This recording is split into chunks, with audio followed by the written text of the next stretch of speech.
Hi, everyone. Good evening or good afternoon, good morning, wherever you're tuning in from. Thank you so much for being here. My name is Stephanie, and I am the Director of Events for the Novel Neighbor. We're a locally owned, or local, if you live in St. Louis, we're local, but we're a small independently owned bookstore in St. Louis, Missouri. And we are thrilled with how we are spending our Thursday evening. One of our favorite authors' favorite summer reads to recommend to people is here with us this evening to talk about her newest book. And so I could not be more excited. The structure for the evening will be, we will have, I'm going to bring her on in just a second, introduce her. Then we'll have a conversation for about like 30-ish minutes.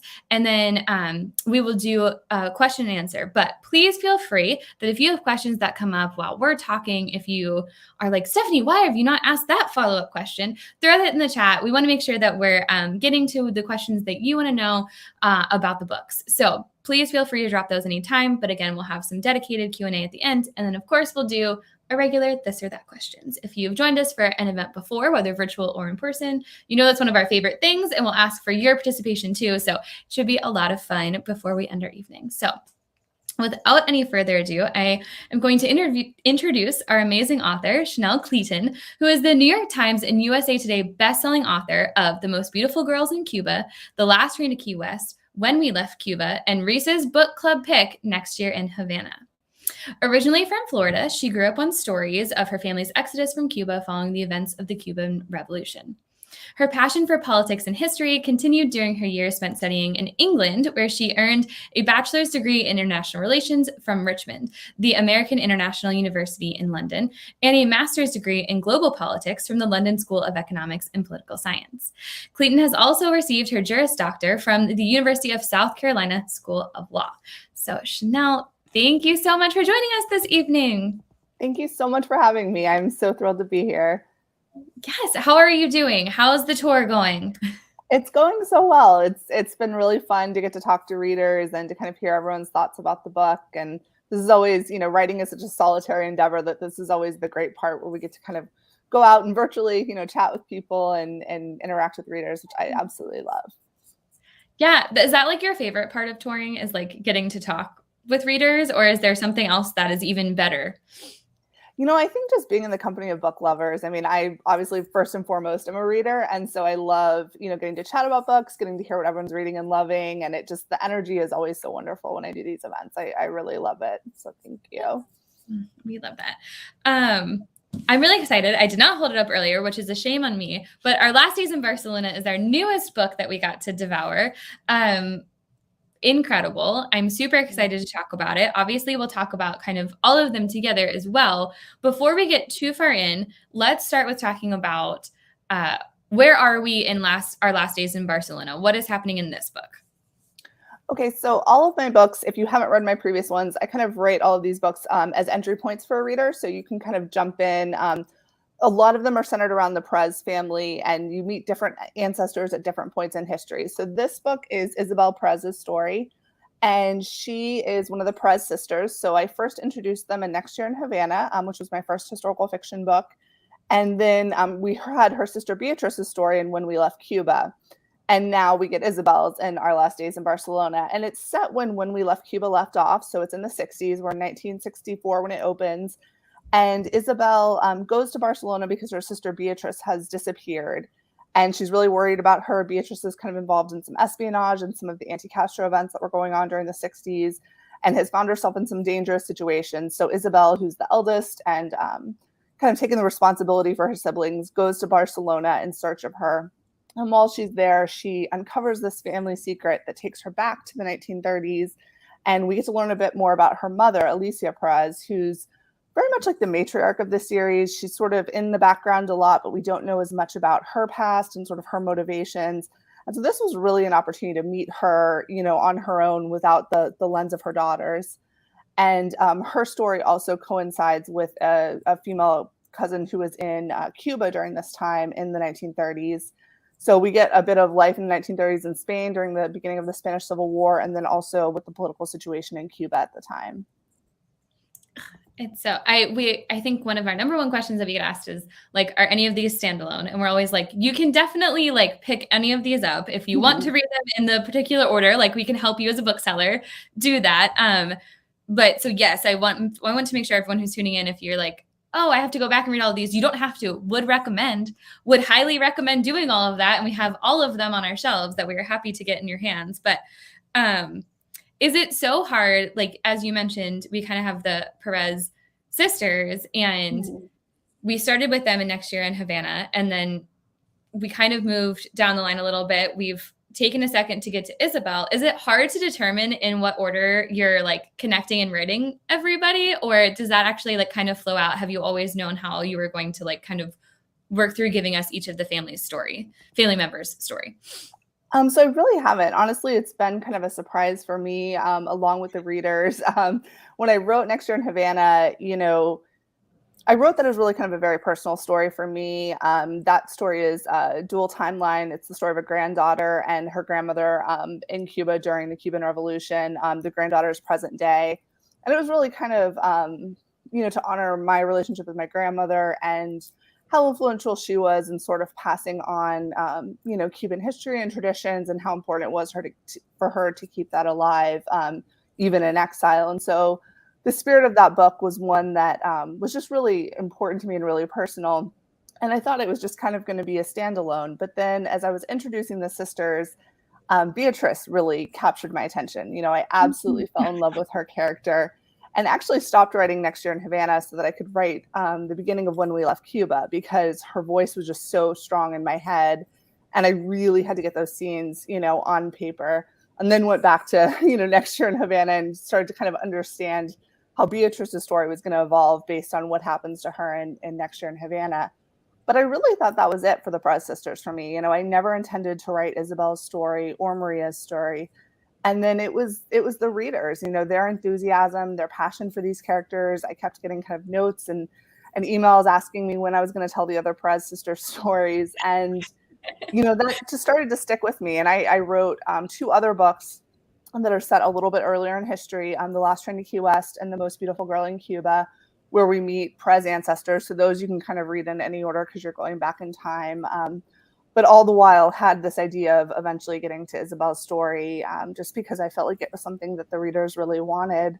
So it was definitely a surprise for me, the journey that I've been on with this family and with these characters. But it's a really special way for me to feel like I'm able to kind of traverse Cuban history and learn, quite a bit about events that maybe I was a little bit less familiar with. So much of my upbringing was centered on the Cuban Revolution and its influence, but more earlier points in Cuban history, like the fight for independence from Spain, which I wrote about in The Most Beautiful Girl in Cuba, were a bit less familiar to me. So it's been really great to be able to kind of explore those moments with these family members. Yeah, when I first opened Our Last Days in Barcelona, your dedication is, this book is dedicated to every reader who asked for the other Perez sisters to have their stories told. Thank you. And that was like such a wonderful dedication to read as a reader who has been like, yes, we've been wanting this. Like, thank you so much for listening. If you're hearing our pleas.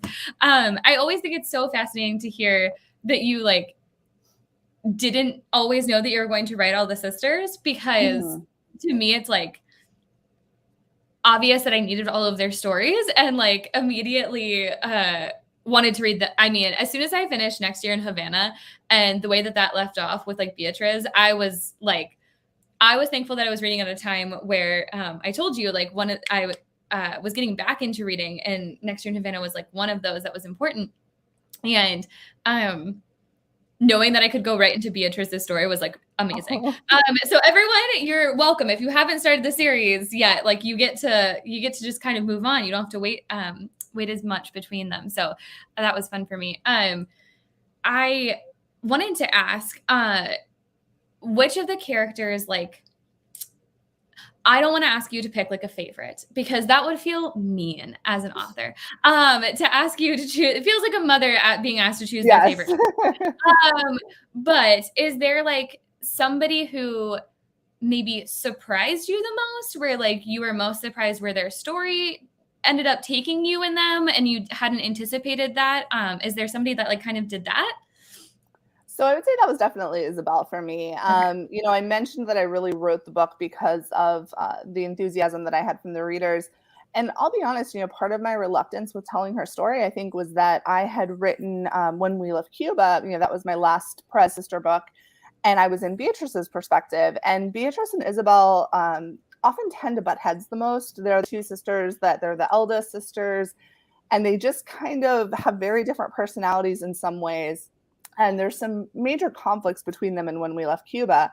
And so coming out of that book, because I had spent so much time with Beatriz, it was really difficult for me to imagine, writing a book from Isabel's perspective, because to be honest, I was a little bit mad at her, from the lens of Beatriz being angry with her on some of the things that she did. And so, I kept getting these questions and I was like, I don't know, I just can't see a story for her. But I think having a little bit of time and a little bit of distance from, what was kind of an intense experience writing When We Left Cuba. I mean, when we write these books, you spend so much time between drafts and edits, and then when you're talking about the book and promoting it. And so the characters really become this huge part of your life. And so having that distance, I think, was very helpful for me to kind of see Isabel in a new light and sort of see her as independent from her sister's perception of her. And so I really started to kind of think about her character and some of her qualities that, her siblings might find annoying at times, but were actually kind of strengths of hers. I mean, she's very loyal. She's very protective of her family. She's really a survivor. She has a great amount of courage. And so as I started writing this book, being able to flesh those qualities out and see them on the page, and then realizing kind of the importance of using her mother's story as a counterpoint to hers. I mentioned earlier when I was talking about the book that Alicia is the matriarch, and we sort of see her in the background of these novels, but she's not as close to the reader until you get to Our Last Days in Barcelona. And so once I kind of understood her character and what she had been through and how she had taken the life experiences and kind of generationally placed them on Isabel and sort of tried to shape her daughter's lives, it really opened up Isabel's character for me. And I really saw the opportunity for her growth and the ability for her to have this adventure that she has in Our Last Days in Barcelona. So I really fell in love with her character writing the book. And, I had a lot of readers actually say that kind of going into this book, she was their least favorite Perez sister. And then coming out of it, they had the same experience I did where they thought now she was their favorite. So it was really interesting to kind of take a character like that and then see her transformation and her growth. Yeah. Is that what made this book like the most different from writing the others? Or were there some other, or what, I guess that's preface that question of, was this book different than writing the others? And if so, was it that, or was there a different reason if it was different? So I think this book was a little bit different. I mentioned with Next Year in Havana, I think because I had such a personal connection to the story, it was a very cathartic experience for me to write it. And so I really heard the character's voice as well. I connected with the characters on kind of a different level.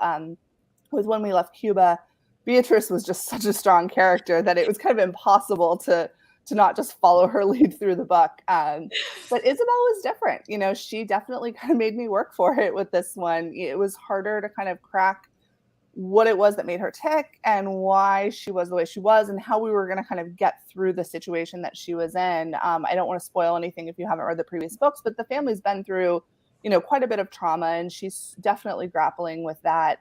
And one of the things for me that was really powerful was I knew she had to have like a passion of hers that would kind of be a source of comfort for her through all these events that she was going through. And we've seen, Elisa's very motivated by her family. Beatriz is very much into politics, and she's very ambitious when it comes to wanting to change the world. But I hadn't found the thing that really motivated Isabel.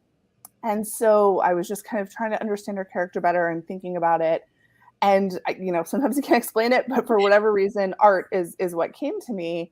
And I realized she just needed kind of a medium in which she could speak, because I felt like for so many of the books, she wasn't really able to get her thoughts out and to be able to speak as much as her siblings do. She was kind of the one that was always in the background, keeping her head down and doing the right thing. And so I feel like when I made that connection with her character as well, that really helped me to kind of open up her world. And I think it really freed her character in terms of a lot of the expectations that were placed on her, as well as giving her, some practical solutions to problems that she had, which I won't spoil too much, but it solved both emotional and also, really empowered her as a character, which was wonderful.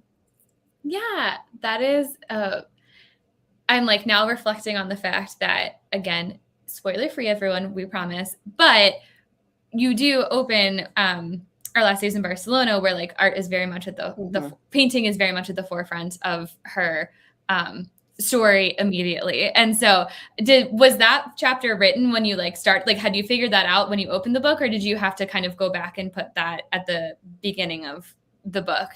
So I did start with that. That was kind of one of the earlier revelations. And first chapters are funny. They usually come to me the clearest with all of my books. And they really set the tone for the book. So I'm kind of, as a writer, what we call a pantser, which means you write by the seat of your pants. Yes. I'm not a big plotter. My pub team is amazing because I'll just often send like my editor or my agent, a paragraph idea, and they're like, oh, sounds great, run with it. And I'm like, okay. So, I figure out a lot as we go along. And with this book, though, usually I have a first chapter to guide me. I know where I'm starting, and I have a vague idea of where I'm going to end up. Okay. And then my characters really shape for me, where the story goes, and also the history. I mean, when you're writing historical fiction, it's so important because so many events, particularly when I wrote The Last Train to Key West, which was about a hurricane in the Keys, it was so influential because my characters' movements were very much restricted by when the ferry stopped running and, where the storm was at what time and what the conditions were like. And so you really learn to let the history shape your plot as well, to not fight it, but to kind of use that as a guide for your characters and for the major events in your novel. Which does bring me to perfect entryway to my next question. I have been so curious. We were talking about this a little bit in the background before we went live, but kind of your background and your educational background and kind of how that blended with history. What is it like to do research for these books, even if you're flying by the seat of your pants? Like, do you, what is that research process like? And then I have a follow-up question to that. So with each book, it's really different, to be honest. And that's the thing about writing that I think always is interesting, is that you're always surprised and you're always kind of challenged. Each book brings its new set of challenges, basically. And just because you did something in the previous book doesn't mean it'll necessarily work with the next one.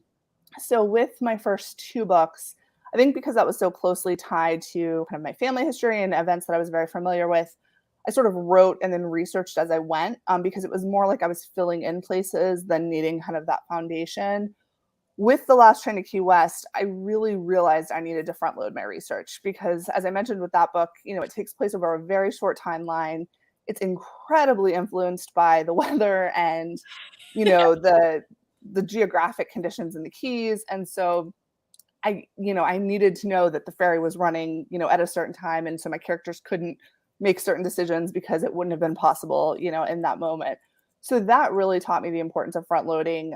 With The Most Beautiful Girl in Cuba, that book in particular was extraordinarily research heavy. And I probably spent about 6 months where I just researched before I even started writing, just because there was so much going on in that time period.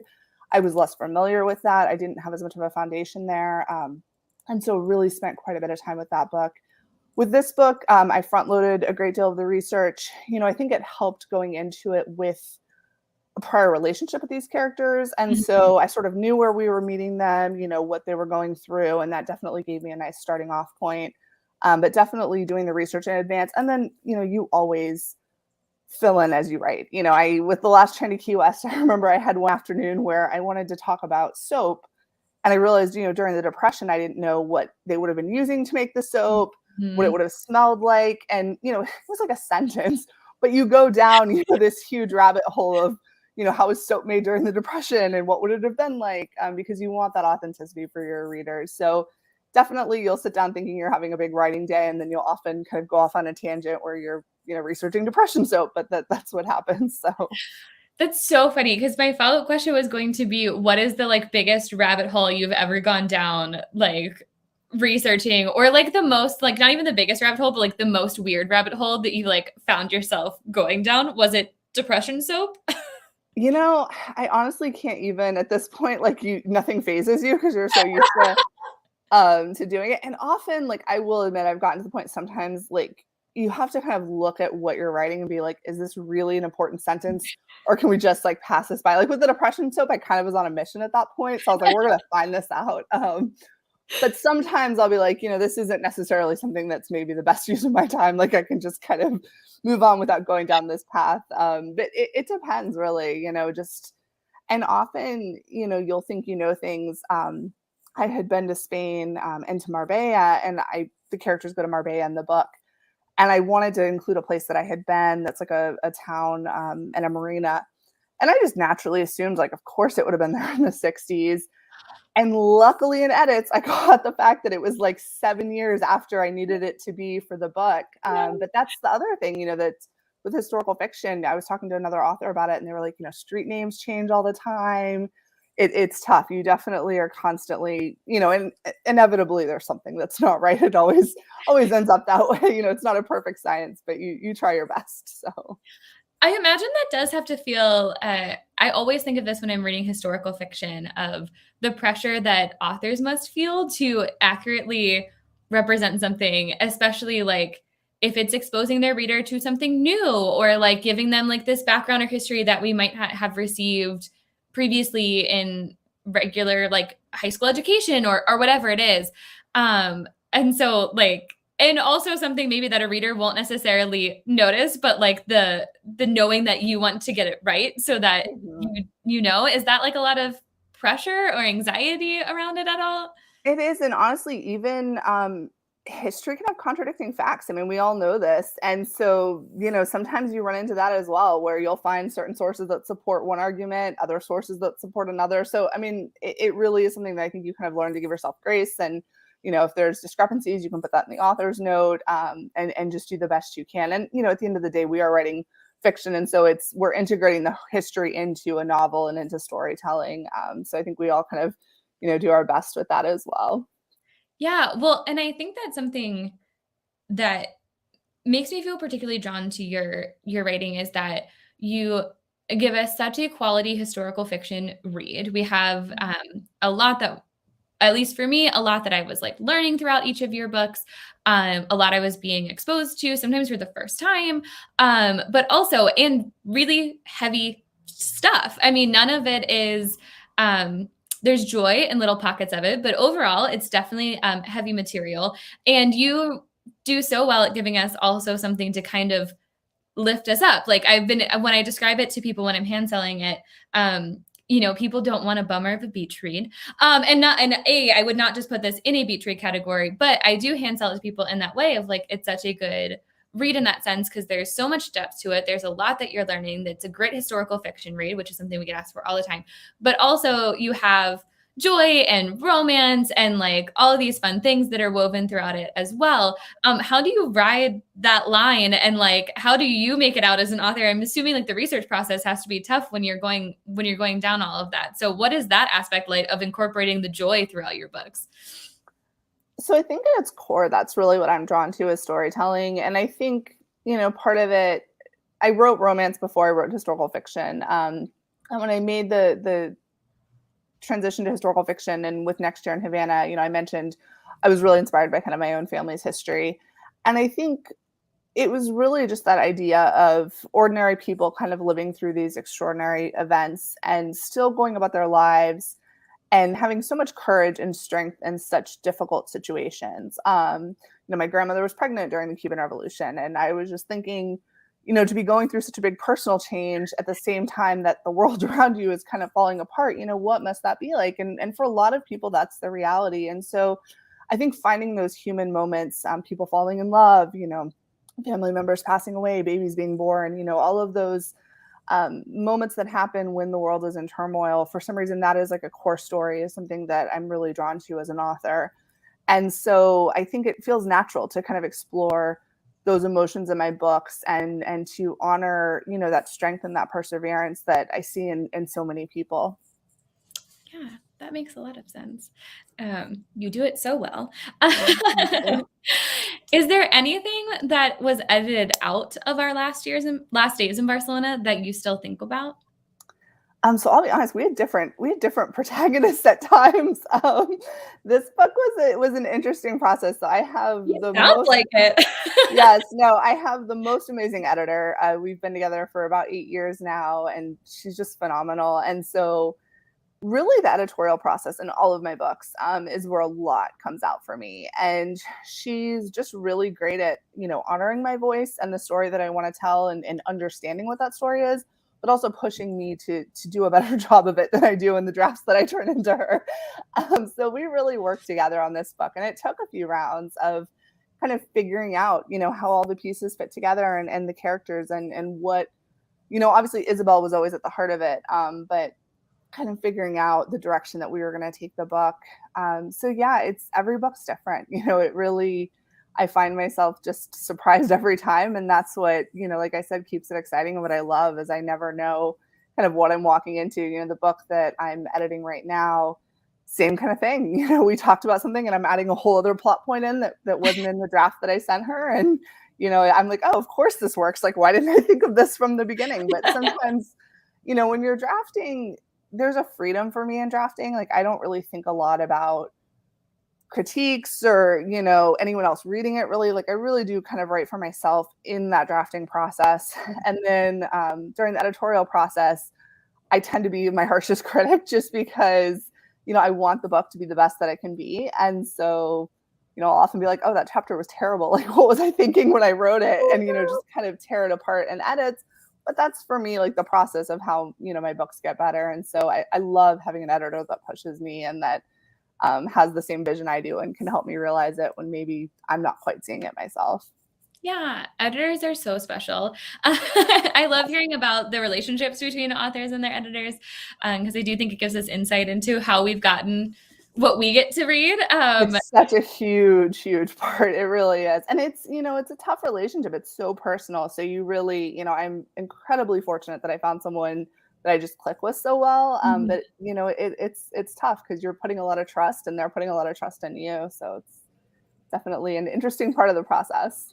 Yeah. Well, and you mentioned earlier too, like how in depth this process gets of like draft after draft and like the amount of edits that you um, go through. Mhm. Um, are you somebody that, like, let's use Isabel and Alicia as an example. Like, when you, I guess let me rephrase this. I feel like as a reader, we get a book and we spend, I don't know, like 2 days to 7 days with a book on average, I would say. And I always feel like this immense sadness when I finish, no matter the ending, because I'm like, oh, I don't get to hang out with these characters anymore. And it's always hard to choose what the next read is going to be because I'm so attached to like who I have just left. Mhm. But I always wonder what that's like for an author because we have 2 to 7 days and you have months, if not years, sometimes with certain characters. And especially knowing that like this was Isabel and we kind of have gone through our sisters, like what was that experience like for you, kind of finishing with it? Like, do you miss it? Were you ready to be done with it? Like only in a good way, but you were like, I'm done with you. We're out. Or what was that like for you? So, I mean, I think that you're definitely right. There's that connection that you have. And I think that's part of why I've written so many books with the same family is it sort of enabled me to stay with them a bit and expand the family and meet new characters. And it was really special for me to have that connection and to see how much my readers sort of embraced that. With our last days in Barcelona, it felt like I was kind of leaving them in a good place. I think that we saw a lot of generational trauma throughout the books, and it felt like in this way, Isabel kind of healed some of that, and it felt very powerful for her to have the ending that she had. I'm not entirely sure if I will tell Maria's story. I have an idea in the back of my mind, but my next two books are not Perez family books. They're Cuban Okay. American history, but they're not featuring Perez family members. So I'm kind of waiting to see if I revisit. I definitely think that's a possibility since, we got Isabel's story. I definitely love this family, but I'm also excited to kind of look at different periods of history and kind of explore other moments in Cuban American history as well. Yeah. Do you decide like what is coming out next? Like, does that come to you as part of your research process? Like, when has it been like when you're researching for like a different book, you're like, oh, I'd like to go back down and look at that? Or how do you figure out what is to come for your next books? So I've been really fortunate with that for the most part, when I'm kind of winding down a book, I will figure out what the next one's going to be. So that's been really helpful, because I will be honest, I had one time that didn't happen and I got very panicky, because it is a scary feeling. You're like, oh, what's next? I mentioned this backstage, but I publish a book a year.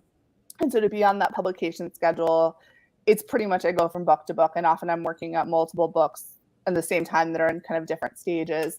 So it's good to kind of hit the ground running and research, and then, drafting as soon as I can once I finish whatever book, I'm working on ahead of it. But often it is something that comes to me in the research. With, our last days in Barcelona, it was when I was researching The Most Beautiful Girl in Cuba. With that book, I was really immersed in this fight for independence from Spain that was going on in Cuba at the end of the 19th century. And it was a very violent conflict, very contentious.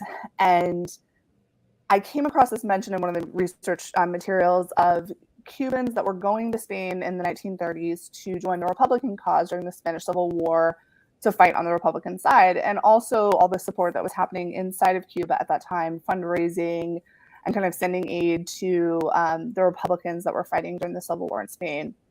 And it was really interesting for me to have written this book where Spain and Cuba are at enormous odds at the end of the 19th century, and then to fast forward, less than 40 years and see that Cubans were going over there to fight on their behalf. It just seemed like a really interesting transition in that relationship. And my Cuban-American ancestry kind of distantly is Spanish. My family came to Cuba from Spain, generations ago. And so I was just kind of intrigued by that. And so as I started peeling back the layers and sort of putting together that it was maybe Isabel's story, and remembering where we'd left Beatriz at the end of when we left Cuba, sort of all the pieces came together. And so it was a really fortuitous moment where I was able to say to my publisher and to my agent, I think this is my next book, and it felt almost in a way like a continuation of what I had been writing with The Most Beautiful Girl in Cuba. So often it comes like that, or how I mentioned with Beatriz sort of coming to me, when I was writing Next Year in Havana.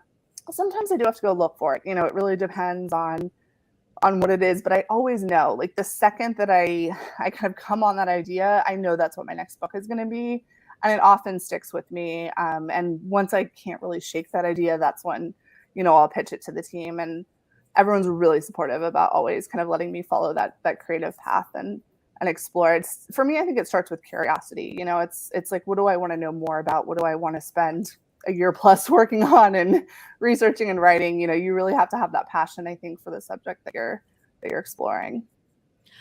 Yeah, well, and I feel like that really comes through to the reader, because I'm sure that completely makes sense to me. I would imagine that I would only find something interesting if you have found it interesting enough to spend X amount of months of your life on research. Sometimes I probably nerd out on it a little bit too much, and the reader's probably like, okay, we get it. You think this is really cool. But that is, kind of what happens. You get hooked and you get immersed, and yeah. Yeah, I'm still going back and thinking about depression soap, and how I'm gonna go back and look for that line of I want to know that you worked really hard to make sure that line was accurate and give it its due worth. It's like one sentence. It's a throwaway sentence, but it was a hard fought sentence. So thank you. Were you also to your editor for everything you cannot edit that sentence out? This sentence. I have this interaction in the book that I'm currently editing right now. And I told her, when we had a call when I was writing it, and I was like, if you hate this, we can't cut it. I'm sorry, but I'm wedded to this interaction between these characters. And luckily she loved it, so we got to keep it. But I was like, this is my hill to die on. I love this little thing between these two characters, and we have to keep it. So yeah, sometimes you do have your little moments that you're like, this has we have not had a conflict yet. I mean, if she told me it was really bad and it had to go, I would agree with her. But yes. But yeah. That's amazing. I think that's something else that people don't always know, is that you don't necessarily, as an author, not all authors have a say over the cover of their books. Yes.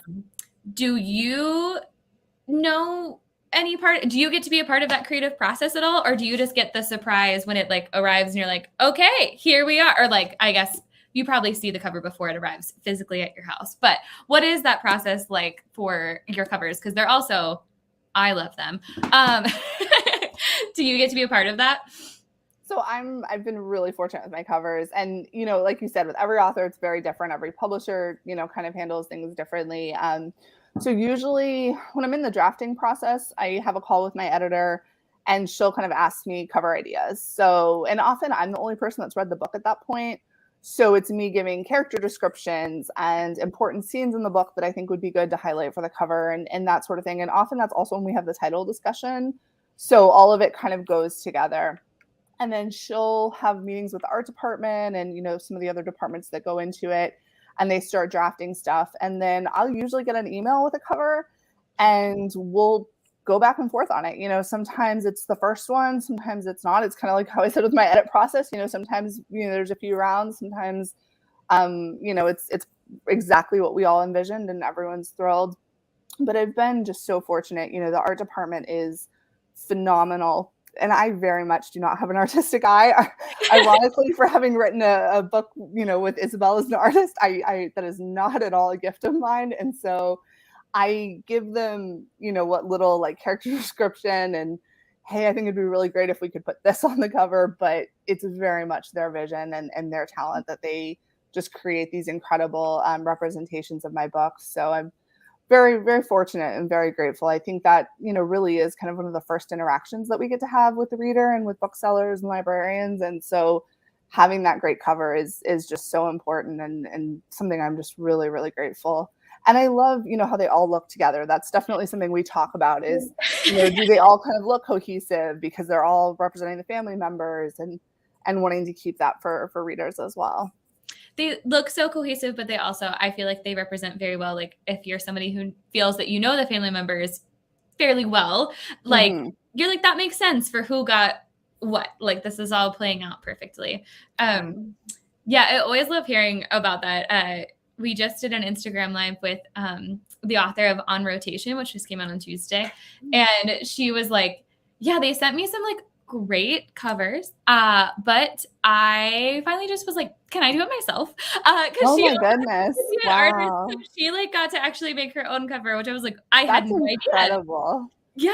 Yeah. She like, and actually had started like, she was kind of more popular on Instagram for her comics and like some graphic art that she was doing. So I was like, that actually makes it natural. Yeah. Doing that. I don't think anyone would want to see my attempt at a cover. But that's a natural fit. I understand.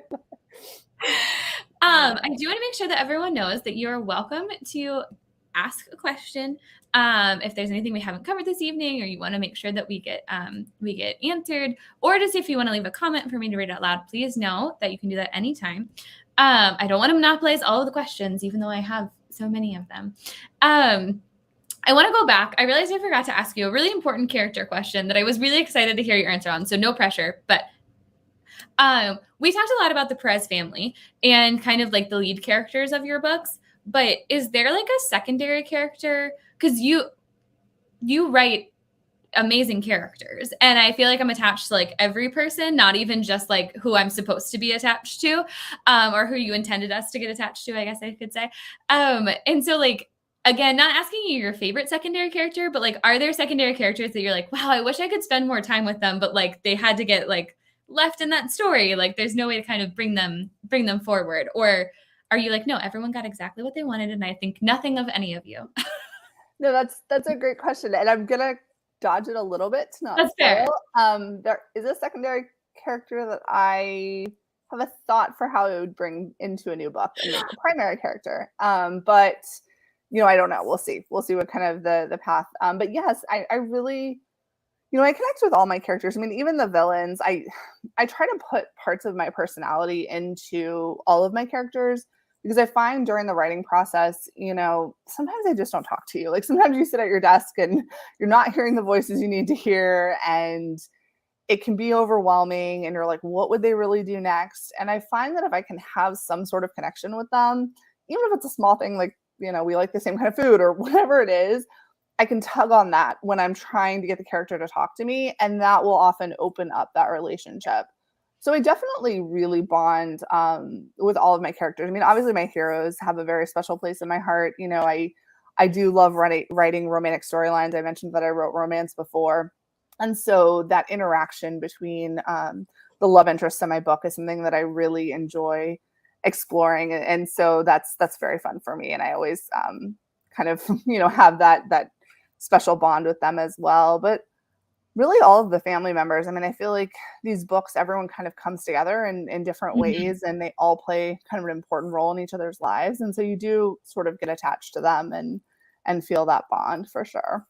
Yeah, I appreciate the slight dodging of the question, because I'm just thrilled that there might be a nugget of a secondary character coming back in the future. I love that. Yeah, I was like, oh, it just kind of came to me, and I was like, oh, that would work. But I will say so. So, yeah. Phenomenal. Kelly asked a great question and said, did you guys already talk about it? Which we did, but we talked about it kind of right away. So I think it's worth repeating in case anyone joined us as we were watching this and didn't start at the beginning, since we are live. So let's just go back again and reiterate. Chanel, do you need to read your books in order, or are they standalones? So they can definitely be read as standalones. I write all of them intentionally that way because I know I'm a big reader, and I sometimes find series overwhelming, and I want my readers to kind of be able to enter at different points. And I realize people have different, periods of history that they're particularly interested in. So if you're someone who likes reading about the 1950s and maybe is not as interested in some of my earlier books, you can kind of pick up with the family at that point. But it's all basically connected family members. Some are that, like, the three sisters are more closely connected. And I will say, if you want to read those in order, I would read Next Year in Havana, When We Left Cuba, and then Our Last Days in Barcelona. The Last Train to Key West takes place earlier in history and is the sister's aunt. And so you can kind of read that one at any point. The Most Beautiful Girl in Cuba takes place much earlier in history. So it's the end of the 19th century and features an ancestor of the family. And so that one you could also read at any point. So I try to, give kind of different options for readers to jump in. And then my next two books, like I said, aren't going to be connected necessarily to the Perez family, but feature different moments in Cuban American history. Well, and I also think this is a great time to point out, I always am like, go check out her website. It's very helpful. Like, you can always find that answer. And something that I wanted to make sure I highlighted for people too, because I know we have a lot of book clubs that watch us. You have great discussion questions for Our Last Days in Barcelona. And I know that there's discussion questions in all of them. Yeah, I was like, I'm pretty sure all of them, which is always wonderful. Like, I know there's so many people who are like, I love leading a book club, but it's like stressful to figure out like how to gear the conversation. And like, everyone's already done that work for you in these books. So. Well, and I also have book club kits on my website for all of the books. So we have, my publisher made them. They're really gorgeous. Like, they did an amazing job on the graphic design. And we have book recommendations. The questions are in there, drink recipes, food recipes. I usually will write a letter, do an interview. So if you have questions about the book, those are great places to kind of learn a little bit more. And I think with this most recent one, we did like some of my favorite summer reads. So you can see some of the books like I read and loved and recommended if you're looking for new book club ideas. So I definitely recommend checking that out as well if you're reading with your book club. Yeah, you have great content for us to kind of follow along with. Which actually is probably the perfect time to discuss, like, what are you reading and loving this summer? So I'm really lucky that I get to read a lot of ARCs that are coming out, and I've read some amazing historical fiction books recently. So some of my favorites, one that's coming out really soon is Sister, Mother, Warrior by Vanessa Riley. She's phenomenal. I think that one's out, I want to say July 7th. I think it's coming out very soon. And I loved Island Queen. That was one of my favorite reads. And so I honestly, I think messaged her and was like, hey, can I get an arc of Sister, Mother, Warrior? And it was phenomenal. So it's set during the Haitian Revolution, and it's just really, really a fascinating read. She highlights two real life women who played such a formative role in Haiti's fight for independence. And it's just a really incredible novel. So I definitely recommend that one. I also read The Winter Orphans by Kristen Beck, which I think is coming out in September. And that one's phenomenal too. I loved her first book, Courage, My Love. And we luckily share an agent and editor, so I got to read The Winter Orphans a little bit early, and it's really wonderful. That one's set during World War II. It's just a really beautiful, powerful story. So I definitely recommend that as well.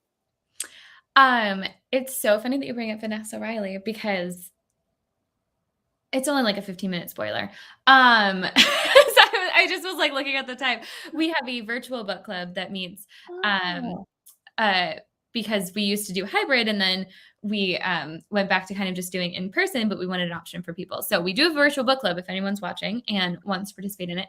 And right out of Chanel's mouth, the next pick is Island Queen. Because our owner who runs that book club, she fell in love with that book last year and was very excited about it. And so, yeah, so that's so funny to hear you talk about it. We've all been like fighting over the mother, sister, daughter arc. Of course, Holland got first dibs as the person who kind of has been the Vanessa Riley of long time fan, but it's wonderful.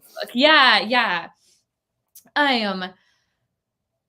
Okay, I think this is the perfect time. Again, feel free everyone to keep putting questions in.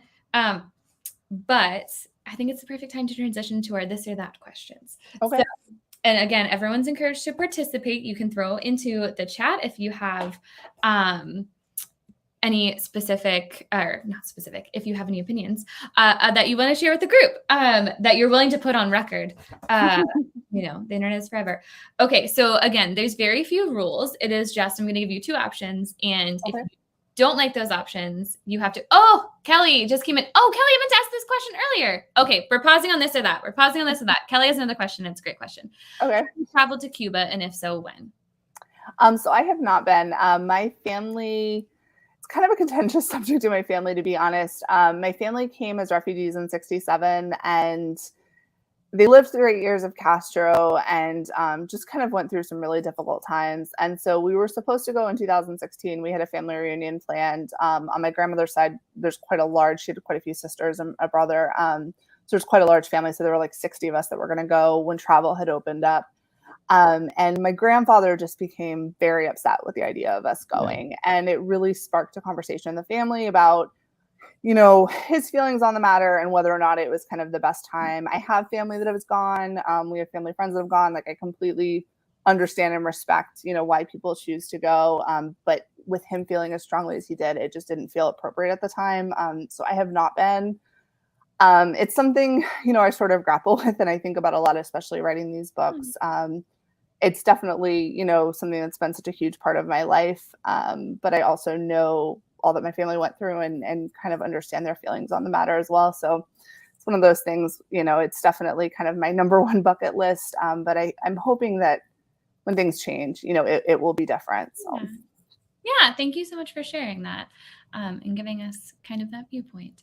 And thank you, Kelly, for asking the question, because I meant to ask that earlier too. I was very curious, especially when you were like part of Next Year in Havana, like was so connected to kind of your personal story and relationship with your grandma. I was wondering that earlier.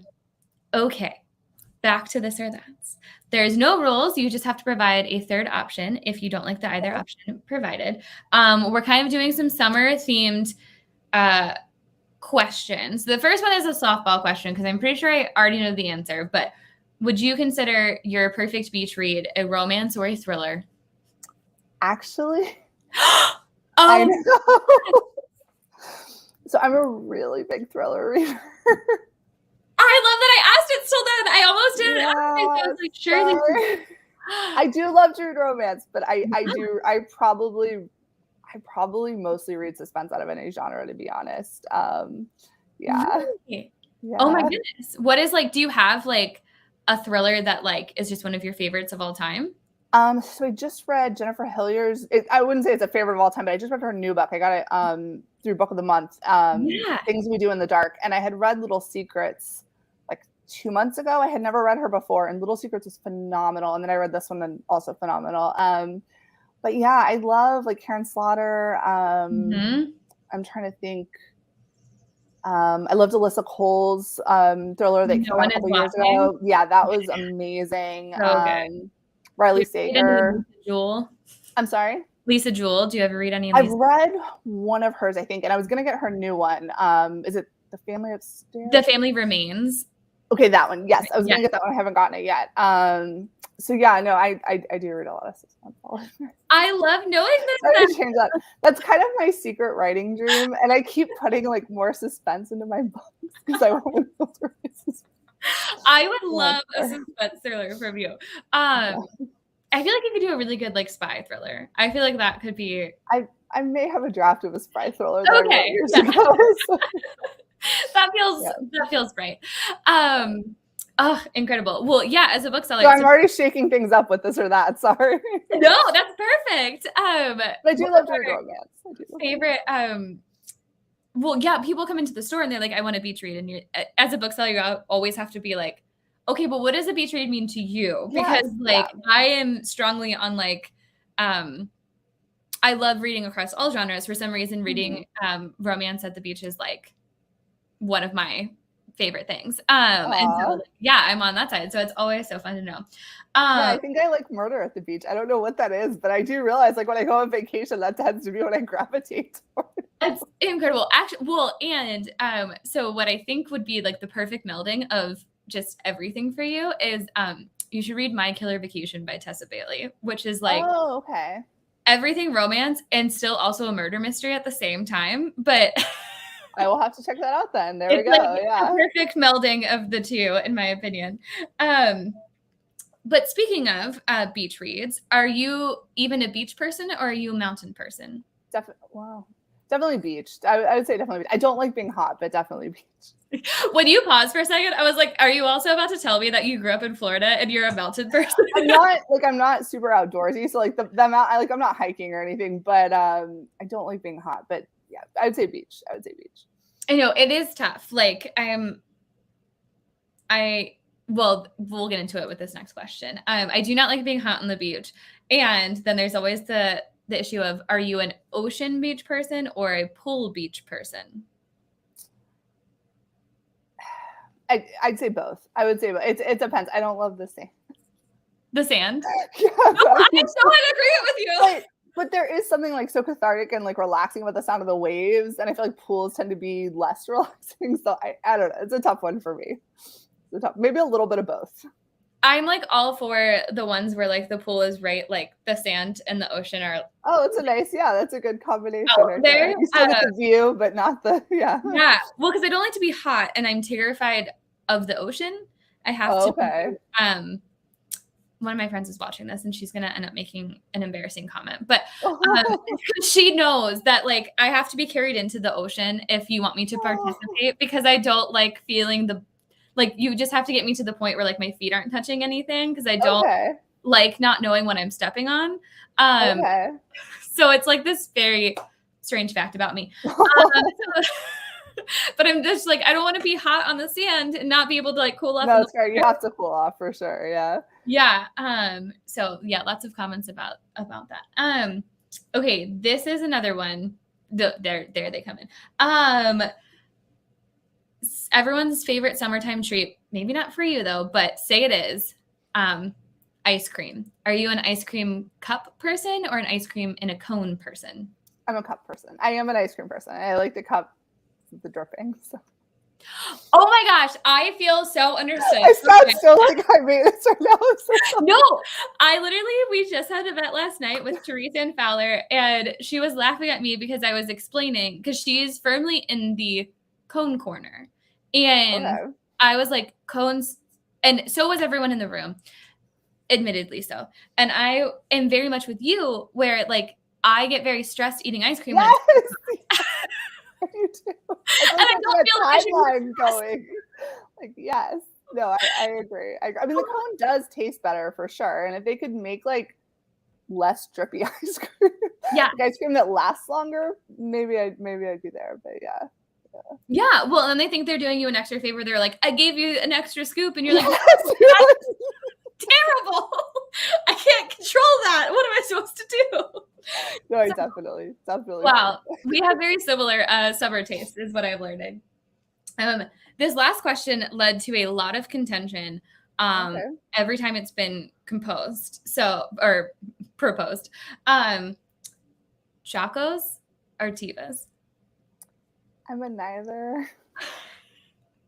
What are you? I'm just so I will be completely honest. I know what a Tiva is. I don't quite know the Choco. I'm a flip-flop. So there was a whole conversation last night, and I still don't remember what the difference is between the two of them. Yeah. Okay, I know Tivas.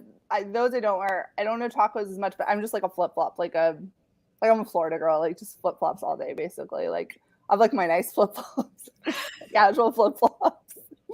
Yeah, just like 5 different versions of the flip flops that you have to wear depending on. Yeah, I mean, like that's Florida. Like, I just basically wear flip flops all the time. So, I yeah, mean, incredible. yeah, they're comfortable. I mean, it's easy on. Like, Yeah, I respect it. There was a lot of opinions. There were 2 different people in the audience like wearing the different versions, and everyone felt. So how are Chacos designed? Like, are they?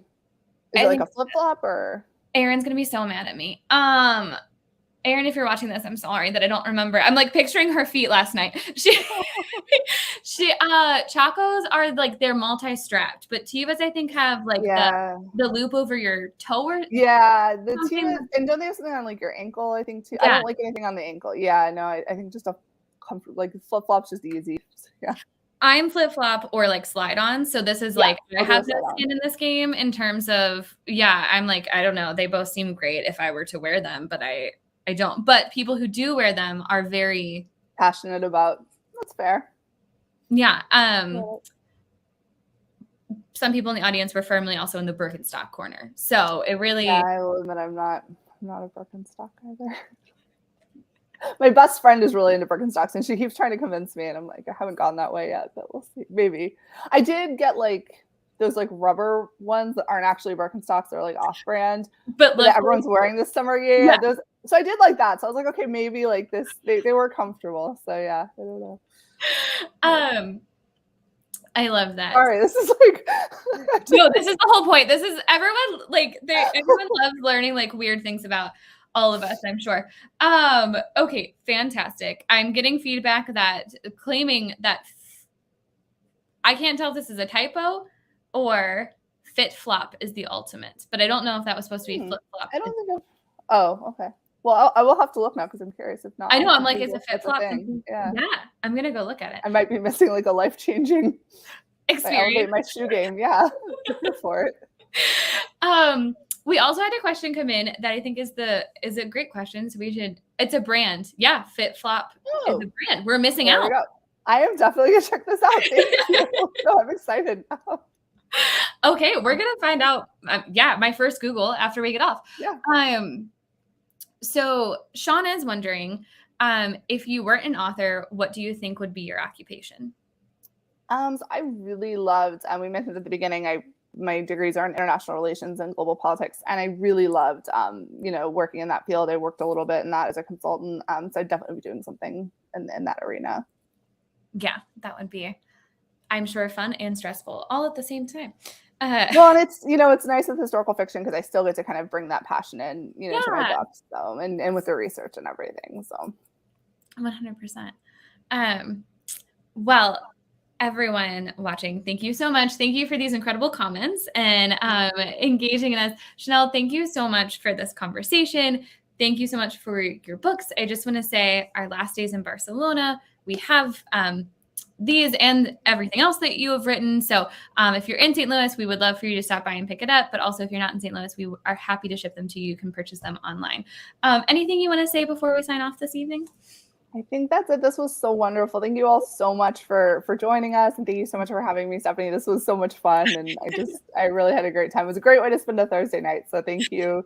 Thank you all very much. And thanks for the great questions as well. Yeah. Chacos versus Tivas. No, this is honestly, this is one of the more interesting interview questions. I'm like, I never thought about these things. And now I have a new shoe brand to research. Yeah, now we're excited. What a fit flop is. This is amazing. Well, have a great rest of, I know you're in a hotel room, so have a great rest of your tour. Thank you so much again. And can't wait to read your next one. Very much looking forward to it. And I hope that spy thriller makes its way out of draft mode. I'll be looking for that. Thank you. All right. Good night, everyone. Good night. Thank you so much.